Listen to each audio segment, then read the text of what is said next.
उत्तर प्रदेश के एक छोटे से गांव देवगढ़ में एक पुरानी हवेली थी। लोग उसे काली हवेली कहते थे। कहते हैं वहां जो भी रात बिताता सुबह तक पागल हो जाता या फिर कभी लौटकर नहीं आता। गांव में नया स्कूल टीचर आया आरव। पढ़ा लिखा, निडर और तर्कवादी। उसे भूत प्रेत की बातों पर बिल्कुल विश्वास नहीं था। गांव वालों ने उसे चेतावनी दी, बाबूजी, उस हवेली से दूर रहिए। वहां रात को रोने की आवाज आती है और आंगन के कुएं से किसी के कदमों की आहट। आरव हंस पड़ा। ये सब अंधविश्वास है। मैं आज रात वहीं रुकूंगा। गांव वाले दहशत में थे। किसी ने रोका नहीं, पर सब जानते थे अब या तो सच सामने आएगा या फिर एक और कहानी बन जाएगी।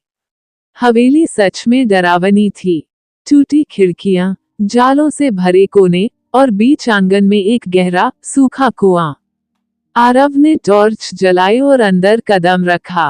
पहली अजीब बात, हवेली के अंदर अजीब सी ठंड थी, जबकि बाहर उमस भरी गर्मी। उसने अपना बिस्तर बिछाया। रात के लगभग 11 बजे होंगे, तभी ठक ठक ठक की आवाज आई, जैसे कोई लकड़ी के फर्श पर चल रहा हो।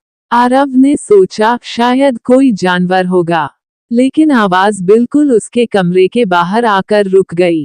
कुछ पल सन्नाटा, फिर धीरे धीरे दरवाजा अपने आप चर्र करके खुलने लगा। आरव का दिल तेज धड़कने लगा। उसने टॉर्च उठाई, बाहर कोई नहीं था। घड़ी ने 12 बजाए। अचानक हवेली के आंगन से रोने की आवाज आई। एक औरत की सिसकियां, बहुत दर्द भरी।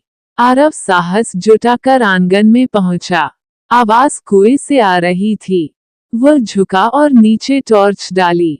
अंधेरा, गहरा और स्याह। अचानक नीचे से किसी ने फुसफुसाकर कहा, मुझे बाहर निकालो। आरव पीछे हट गया। पसीना उसके माथे से टपक रहा था। कौन है वहां? कुछ क्षण खामोशी, फिर वही आवाज, तुम सच जानना चाहते थे ना? आरव को लगा कोई उसे डराने की कोशिश कर रहा है। उसने तय किया सुबह तक इंतजार करेगा। छिपा हुआ सच। सुबह होते ही वह गांव के सबसे बुजुर्ग व्यक्ति, दादा शंभू, के पास गया।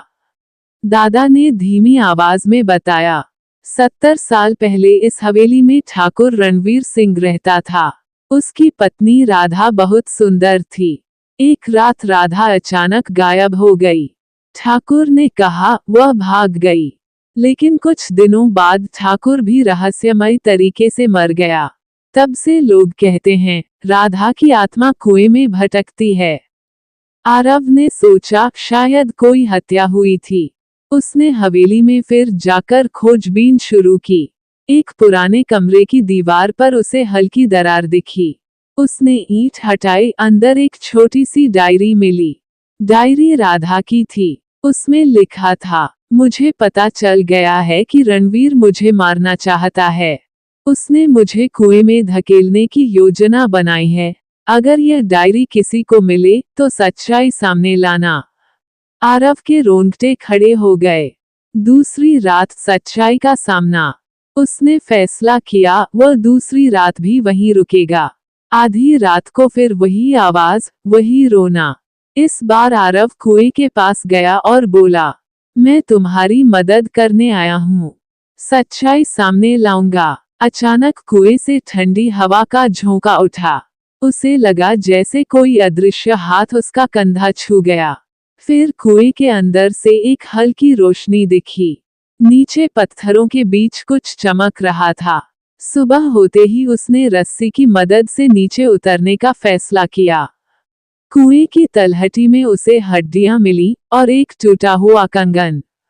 अब सब साफ था, राधा को धक्का देकर कुएं में गिराया गया था। आरव ने पुलिस को सूचना दी। खुदाई हुई। सच सामने आ गया। गांव में हड़कंप मच गया। लेकिन कहानी यहीं खत्म नहीं होती। उस रात जब सब लोग खुश थे कि आत्मा को न्याय मिल गया, आरव अपने कमरे में बैठा था। अचानक खिड़की के बाहर वही सिसकी सुनाई दी। वह घबरा गया, अब तो सच सामने आ गया। फिर धीरे धीरे खिड़की के शीशे पर किसी ने उंगली से लिखा, धन्यवाद, लेकिन मैं अभी भी यहीं हूँ। आरव का चेहरा पीला पड़ गया। अगली सुबह गांव वाले हवेली पहुंचे। आरव गायब था। उसका सामान वहीं पड़ा था और कुएं के पास मिट्टी पर ताजे पैरों के निशान, जो सीधे कुएं के अंदर जा रहे थे। उसके बाद से गांव में एक नई कहानी जुड़ गई। अब लोग कहते हैं, कुएं से दो आवाजें आती हैं, एक राधा की और दूसरी आरव की, और अगर कोई रात में उस हवेली के पास से गुजरे तो उसे फुसफुसाहट सुनाई देती है। सच जानना है